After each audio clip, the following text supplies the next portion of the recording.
Welcome to Seize the Mains by Malhotra's IS Academy. I am Surbhi Sardana and this is Season 3 of our Daily Answer Writing Initiative. This initiative runs in parallel with our website rajisacademy.com. At our website, if you go in the mains answer writing section, you will see a list of questions and you can choose to answer any one of them.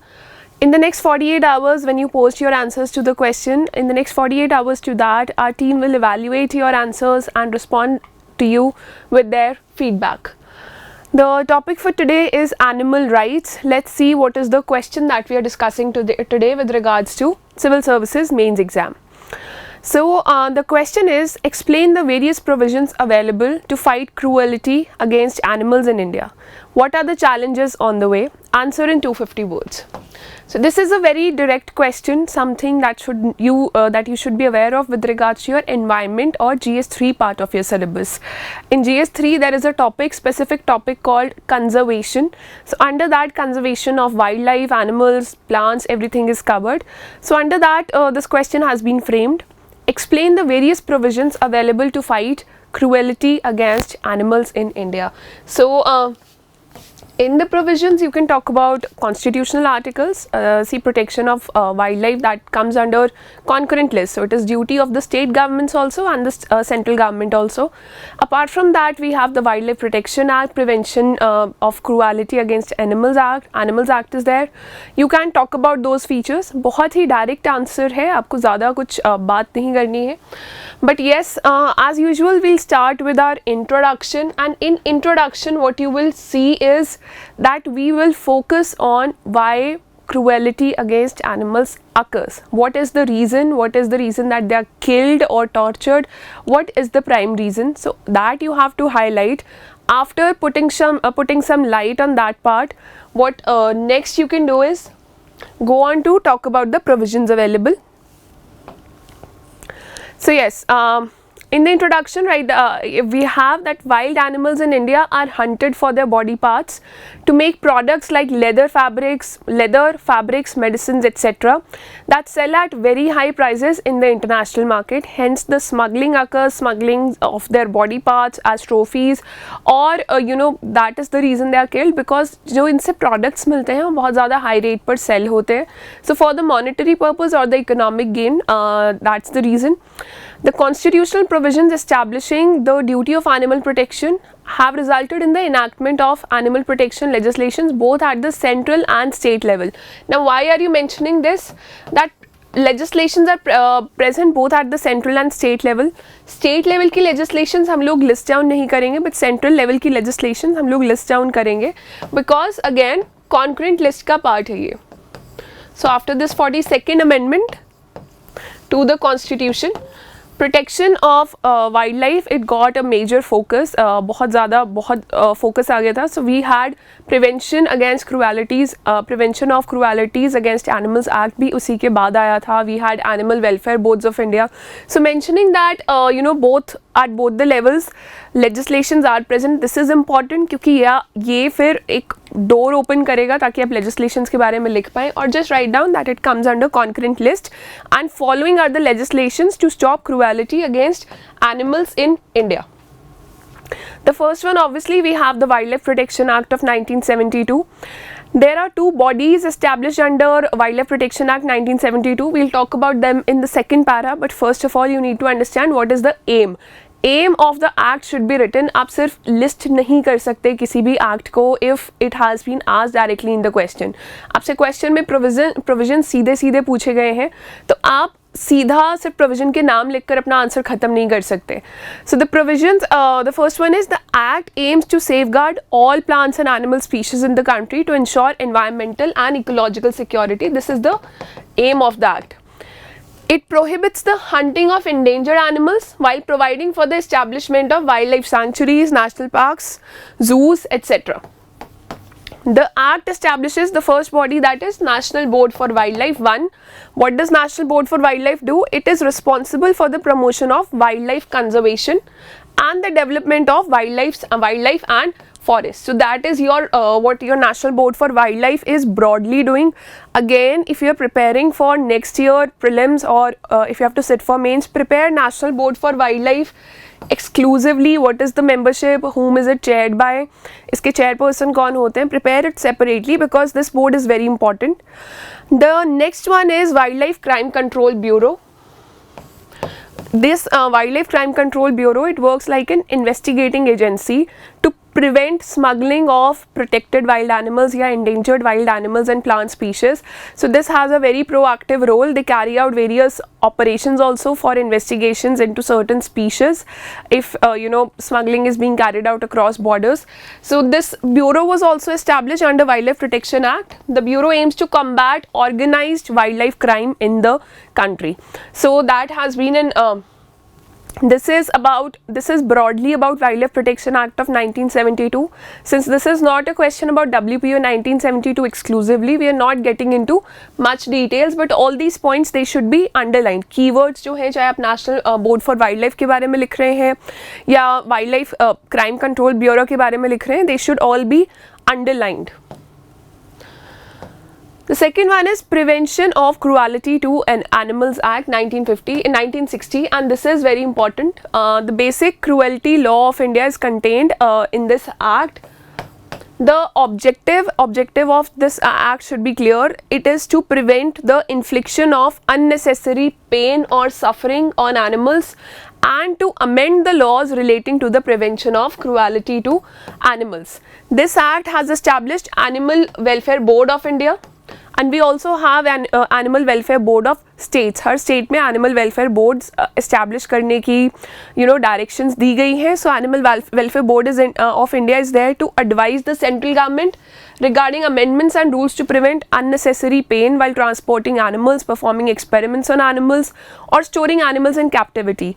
In fact, जो animals के लिए hospitals या vet clinics होती हैं, उनमें क्या conditions या क्या provisions होने चाहिए animals को protect करने के लिए, that is also advised by Animal Welfare Board of India. Also, if some finances are required for the protection of animals in the country, that is also given directions by Animal Welfare Board.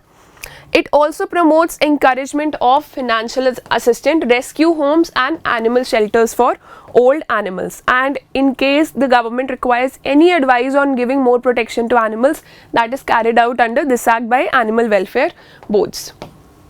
The third one, obviously, we have the Indian Penal Code 1860.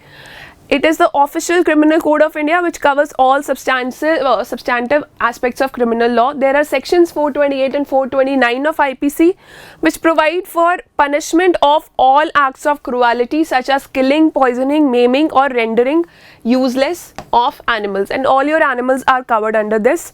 Apart from this, the Indian judiciary has played a very proactive role.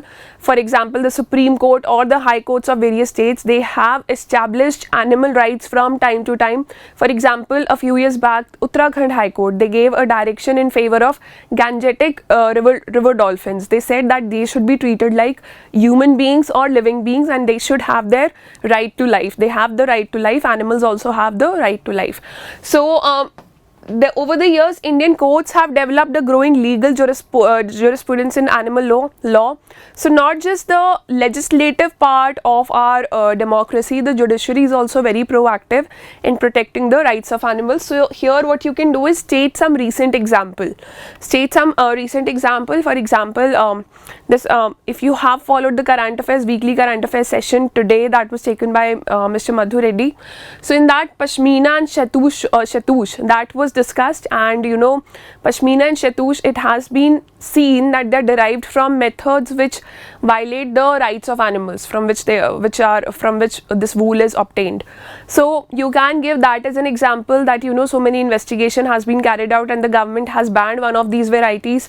So when it comes to talking about miscellaneous things, mention the role of judiciary, mention the role that the government or judiciary is playing, something that you've learned from current affairs, and underline it so that it becomes very apparent in your answer. Now we'll move to body paragraph 2, since the second part of the question is asking you about what are the challenges on the way. Challenges क्या हैं इसको ये animals rights को protect करने के लिए, what are the challenges on the way. So yes, again a very general part.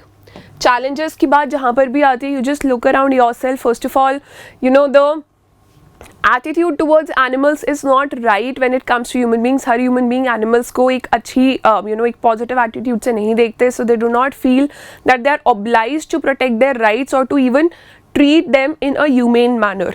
So in India, this can be your first point. Secondly, let's see what we have on the list.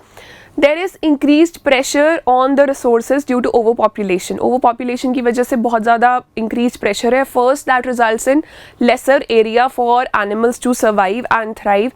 तो human animal conflict बहुत होता है. Also wild life corridors, इनका जो wild life corridors हैं, they do not get that much protection. The protection level is increasing, but wild life corridors are the first one which get hurt when there is overpopulation and there is expansion of human settlements or urbanization, anything like that. So human animal conflict, expand this part, focus on overpopulation part, and that's your way to go. Secondly, farmers. We have very small land holdings in India. So whenever there is agricultural occupation being carried out near to a forest or near an area where animals are causing chaos, for example, just even basic monkeys, they are causing chaos and they are just eating up the fields or spoiling the fields. So what farmers do is, farmers see wild animals as a threat to their livelihood. Obviously that if the field is spoiled, it attacks their livelihood. So what they do is they resort to cruelty against animals to protect crops by electric fencing, poisoned fruits, firecrackers, snare traps, etc. So again, that is a challenge. That is a challenge on both the parts, on protecting farmers' rights also, but animal rights also. So there is a balance required there. Again, this can stem from overpopulation and small land holdings of farmers. The third one is about animal welfare boards that have to be established under Prevention of Cruelty to Animals Act. The majority of states have not formed the state animal welfare boards. We have animal welfare board at the central level, but in all states we do not have that. Even if there are some states which have actually established an animal welfare board for their state, these boards do not meet regularly, or there is not adequate representation in these boards. And even if there is adequate representation, the second thing that you can think about is that these boards are not getting enough money to operate. उनकी meetings regularly नहीं होती, उनके पास budgetary allocation proper नहीं है. So this can be your fourth reason. The fifth challenge that comes here is that the act itself, Prevention of Cruelty to Animals Act 1960 itself has a few lapses, that it doesn't differentiate between very serious crimes and less serious crimes. So that is something that somebody who kicks a wild animal and somebody who kills the wild animal gets the same amount of punishment. The sixth one is efficacy of National Board for Wildlife. Again, I am reiterating, this board is very important for you. So National Board for Wildlife, first of all, meetings are not held regularly. It was seen that between 2014 to 2020 only one meeting was held. Even when the meetings were held in the pandemic times, meetings were held through video conferencing. Whatever directions this board gave, National Board for Wildlife ने जितनी भी directions pass की थी, they were against the protection of wild animals according to some environmental experts. There were permissions given for many highways, many dams and many multi-purpose projects which actually fell in protected areas. So National Board for Wildlife, its efficacy, its role has been in question.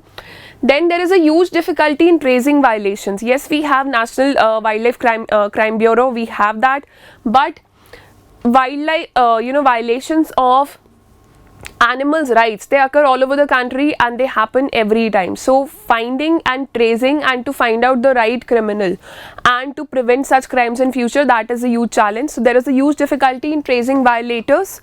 The wild animal is harmed either in the forest or in the farmland. Not every incident is reported or documented. Apart from that, finding proof against the violator is difficult unless there is a witness or media-like images or videos. Then in the conclusion, see, we've addressed all the parts. We've addressed legislations, we have addressed loopholes in legislations, we have addressed other challenges also.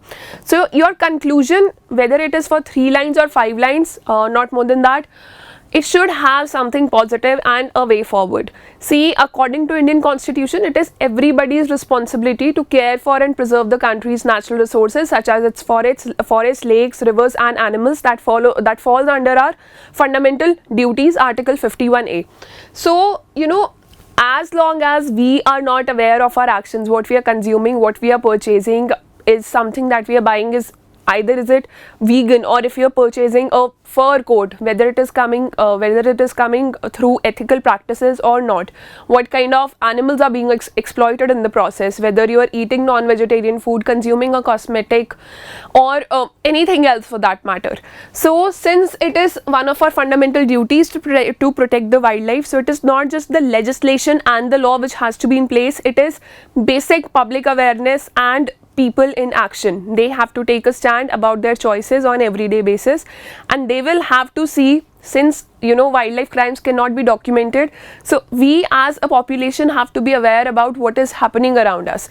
So here not just laws and legislations, but people at large need to see what impact their actions have on animals. Every choice, what we choose to eat, what we choose to buy, and which creatures do we extend our compassion to, makes a difference. So yes, that's your answer for today. The entire answer has been uploaded on our website rajisacademy.com. Visit the website, read this entire answer and post your answers in the comment section on our website. We eagerly wait for your answers, and to help you through the process, we will reply with our feedback in the next 48 hours when you post your answers. I'll see you on Monday with another discussion. Till then, stay tuned to the channel.